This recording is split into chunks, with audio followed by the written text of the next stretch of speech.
It was scary too. First time they ever walked into City Hall. Oh, it's got to be Or scary. speaking You know? in public, you Right. know. Walking up those big marble staircases and, You're walking to a huge government building. Right, that's That's right. got to be terrifying. But again, all that power is being enabled upon everyone who participates in this program. I also want to, you mentioned parents being able to communicate with their children, older generation speaking with the primarily English-speaking generation. You also have a program called Shine. Yes. Can you tell me more about Shine?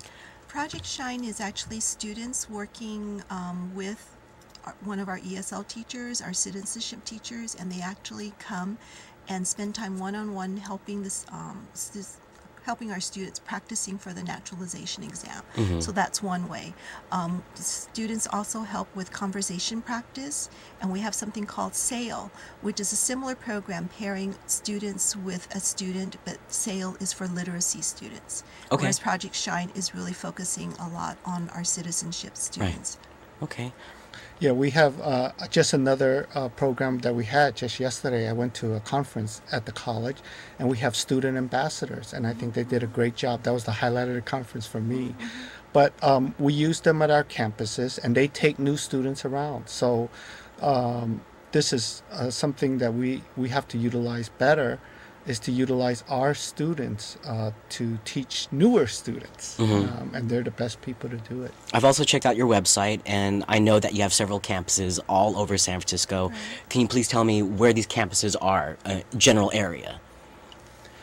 We have two in the southeast. One is called Evans, where I work, which is the vocational campus where we do a lot of shop classes. That's in the Hunters Point area.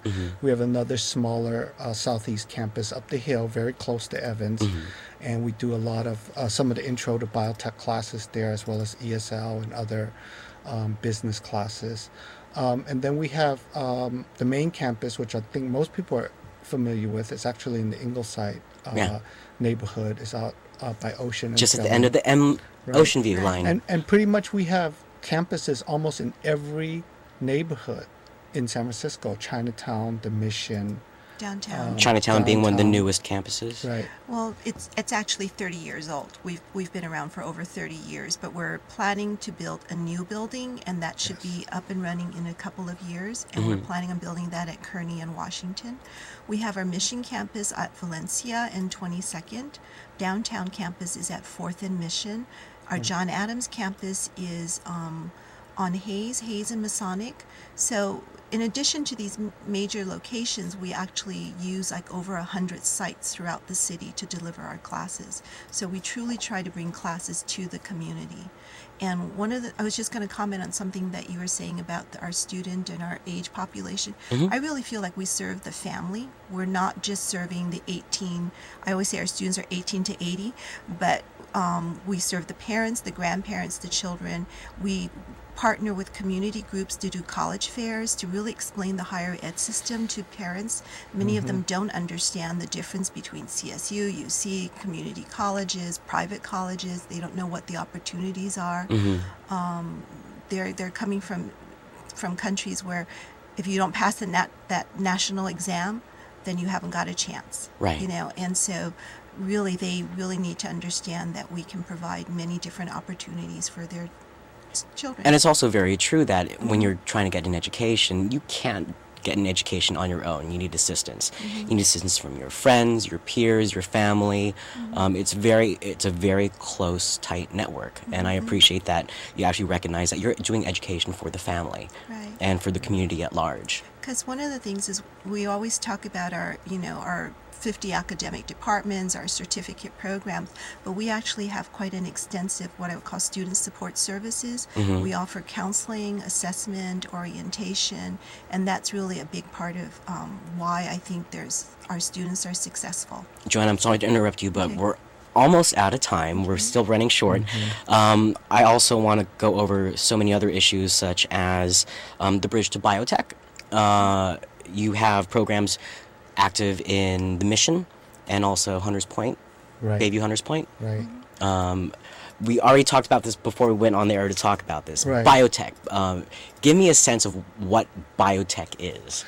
Well, and it includes a lot of different things, but I think one of the things that we try to prepare students for is in the biology part, which is the bio, and the technical part, which we really have collaborated a lot with our engineering department, because it has to do with manufacturing and making things that are of the natural world, but we're making it, it has to do a lot with what drug companies are doing in the area, so it means a lot of jobs. But we also want to work with students from the K-12 system because a lot of students have not been adequately prepared, either in the biology science part or in the technology, engineering, and the physical sciences part. So that's what we try to do in the bridge to biotech. And then we also are collaborating with the 4 years because we hope that for a lot of our students, they need to go on. If they're going to move And by up 4 their years, you're career talking ladder. about San Francisco State. CSUs and the UCs. And, again, we have a system where some campuses focus on certain subjects. So it's not even just generic UC, it's which UC. Right. It's just not generic CSU, it's which CSU. So we try to work that out.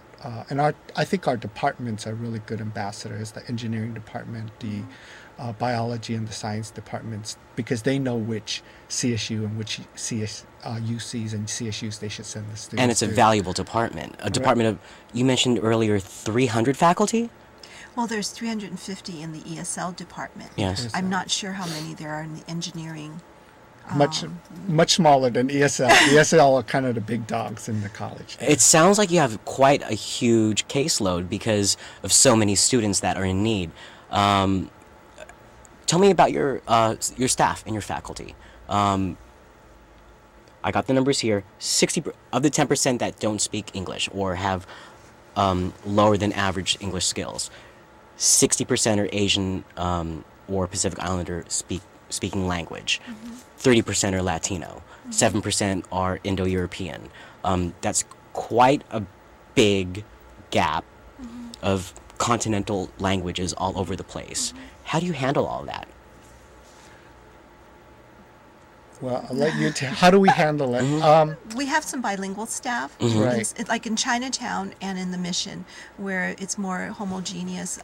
In Chinatown, mostly Chinese speakers, and the Mission, mostly Spanish speakers. We do have bilingual staff that help out with that, serving them the wide variety of students.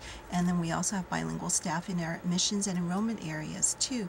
But that's not possible at all of our campuses because there's Right. one campus that could identify immigrants coming from 70 different parts of the world. So I think it's really preparing materials and an intake system and orientation that can meet their needs. But I would say that many times teachers, once the student gets into the classroom, provides additional support services and makes referrals. Our counseling services, even though we're a college and we have so many employees, we're really connected to agencies and within the community, Right. and we make referrals. Right. We like to work with a lot of community groups. We've worked with other local government agencies. But I think the other thing is you've just painted a picture of what San Francisco is like right now, what it's becoming in terms of diversity. And we also feel that for a lot of our immigrant students, it's also good for them to mix it up. Because when they get out into the job world, it is going to be Asians working with Filipinos or Chinese working with Filipinos and Latinos. That's going to be their workforce. And they don't speak each other's native languages, but they Right. need to communicate to each other in English because that's their new language. So that's the value of ESL too. And that's where programs such as Bridge to Biotech, Shine, the VIP program, that all ties in together. Right. We're right. almost out of time. Is there anything else that you want to say while we're still live on the air? Well, there's probably too many programs for us to cover totally. I would just encourage anybody who's watching, if they have relatives or friends that they think would benefit from City College, go there, go to one of the sites, go to We also on the have the website up. Right. Go to the website and look up a program, credit, non-credit, whatever works for them. And the last thing I would like to say is we're for working people, so our busiest time are Saturdays and nights because we know a lot of our students are working. Yes, working students is something that is very, very common. It's not unheard of. Right. Again, I want to thank you both for coming in. It's been a pleasure having you on the show. If you have any questions, please feel free to visit the CCSF website. It's ccsf.edu/international. That's where I found the link for all the programs for ESL. We'll be back again with more nonprofits and educational focus. Until then, this is Arnel Valle with SF Live. I was joined in the studio with Joanne Low and with Warren Marr. I want to thank you all for watching, and stay tuned for the next show.